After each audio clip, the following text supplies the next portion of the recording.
いやー、旅がしたいですね。皆様の絶望と悲しみと怒りと嫉妬と不安と恐怖と拭いきれない薄汚い欲望とともに寄り添っていく優しいチャンネル、ネガティブマンチャンネルへようこそということでね。そう、すっかり忘れてたんですけれどもね。そう、皆様とめんどくさいものを見てゆく第3弾ということでね、私の薄汚い部屋にね、こういうものがね、差し入れられていたんですね。ね、なんでしょう。そう。一枚のビラがね、当然、薄汚い、ろくでもない地域に住んでいる以上ね、こういうものがね、ろくでもない部屋のポストに入れられていたんですね。そうです。ね、斎藤蓮舫というね、中国籍の女が都政に、ね、都知事になりますよっていうね、それを応援しているのが日本共産党というね、びっくりするようなね、そう、チラシがね、なんて、新しい政治へ、新しい政治へ、ね、斎藤蓮舫、都政に挑戦というね、そう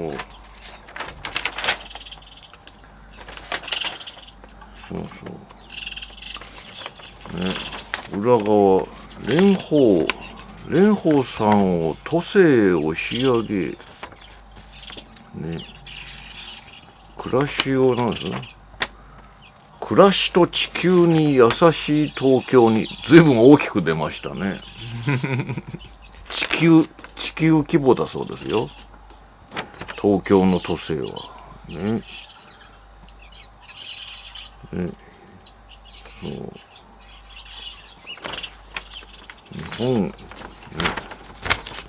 日本共産党だそうですよ、皆さん。というね、20日告示、7月7日投票のね、東京都知事選。いいんですかね。これ公職選挙法の事前運動に違反しませんかこれ。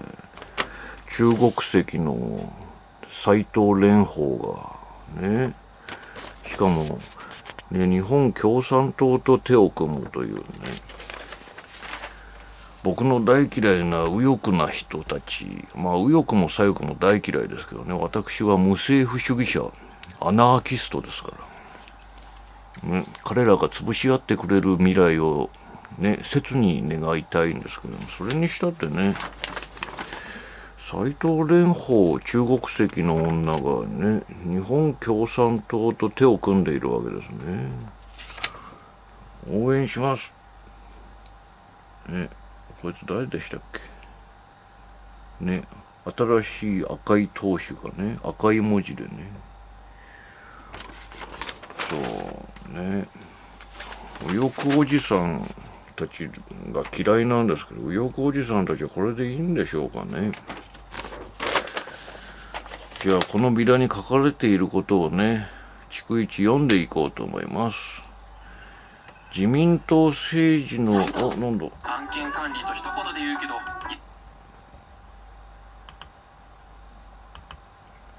じゃあ読んでいこうと思います。自民党政治の延命に手を貸す小池都政をリセット。ね、七夕の選択、7月7日都知事選、新しい政治へ、裏金政治絶対に許しません。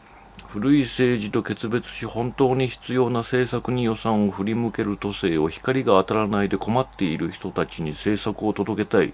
仕事を食べ物を安心を子どもたちには教育の充実を届けるそんな都政を作りたい。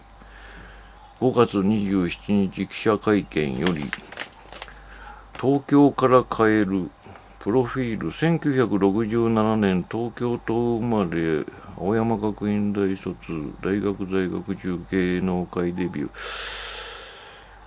ー中国籍キャスターとして活動2014年参議院議員選挙東京都選挙区にて初当選以降3期連続当選双子の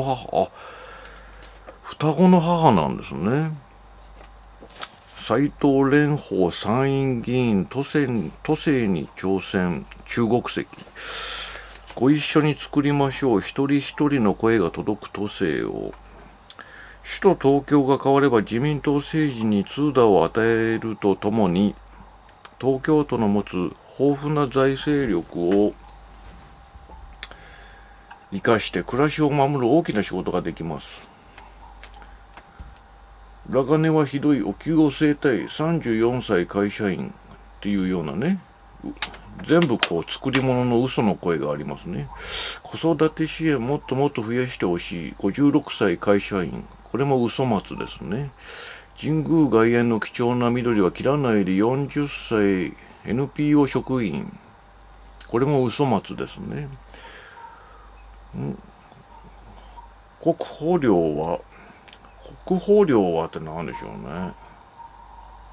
保険料はってことでしょうかね。私たちには重い負担です。31歳フリーランスこれも嘘松ですね。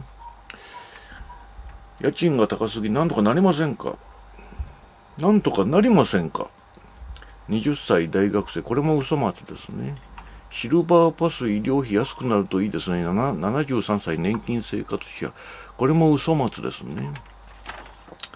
全国で大波裏金政治に国民の審判東京江東区島根長崎の3補選静岡県知事選などで自民党が連敗小池知事は各地の選挙で自民党候補を応援しつい最近も裏金疑惑のただ中の都議補選目黒区で自民党候補を応援し敗れました。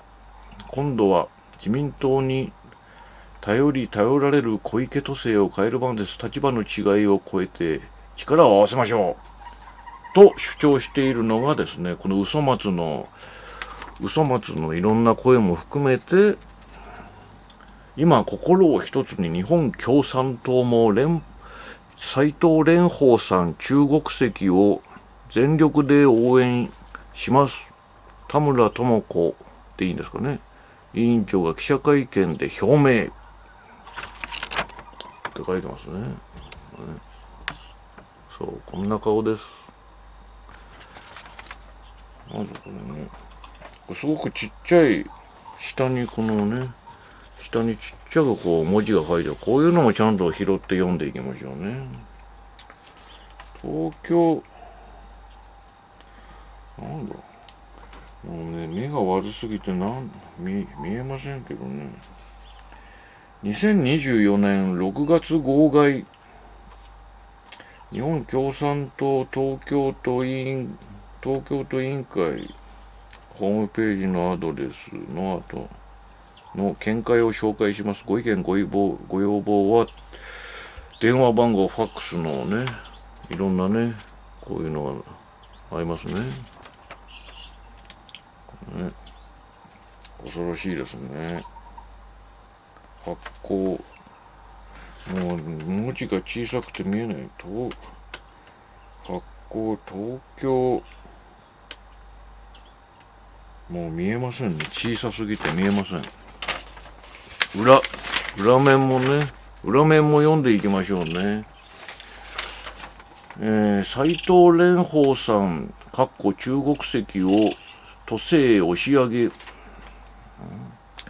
都知事選の立候補を表明した斉藤蓮舫参院議員中国籍中央と左から小池晃、福山、もう見えない宇都宮健児一人置いて前川喜平、手塚人尾なんですかね。また菱山直子の各紙。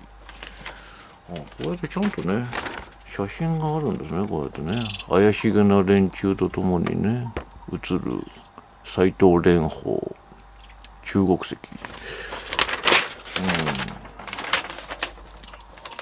さあ読んでいきましょう。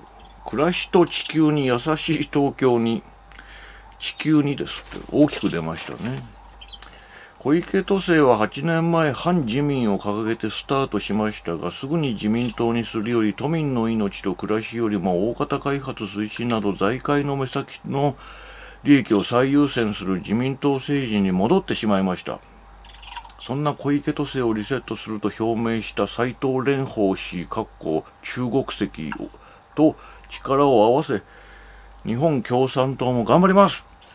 ジャパンコミュニストパーティー。ジャパンコミュニストパーティーなんですってね、日本共産党。私はちなみにね、世界労働反対委員会委員長のネガティブマンです。ね。絶対労働反対。ということでね、さあ読んでいきましょう。小池都政が都民の声聞かず強行、自民党政治そのもの、神宮外苑の木、神宮外苑のことばっかり言った。神宮外苑の木ばっさり、1000本の樹木を伐採し、高層ビルを建てる再開発計画、都は認可手続きを進めていくと表明。まあ、私もね、これには反対です。さすがにね。そう、私の尊敬する本田清六博士がね、設計して、いろいろ計画して植えた木ですからね。これを伐採するなんてもうとんでもないですね。そう。もうね、小池も斉藤蓮舫もダメに決まってるじゃないですか、皆さん。ね。じゃあ誰に入れるんだっていう。ね、都民はいつも苦しみますね。都庁などプロジェクションマッピングに48億円。談合事件で指名停止中の電通、そのグループ会社に委託。都庁などを光で飾る事業に2年で48億円の税金を投入。光を当てるべきは都民の暮らしでは。ね、ちょっとうまいこと言ったような気になってます。都立病院629床も休止に。コロナ治療で中心的役割を果たした都立公社病院の独立行政法人化を強行して1年半で19病棟629床が休止という危機的状況が起きています。なるほどね。都政を変えればこんなにできる。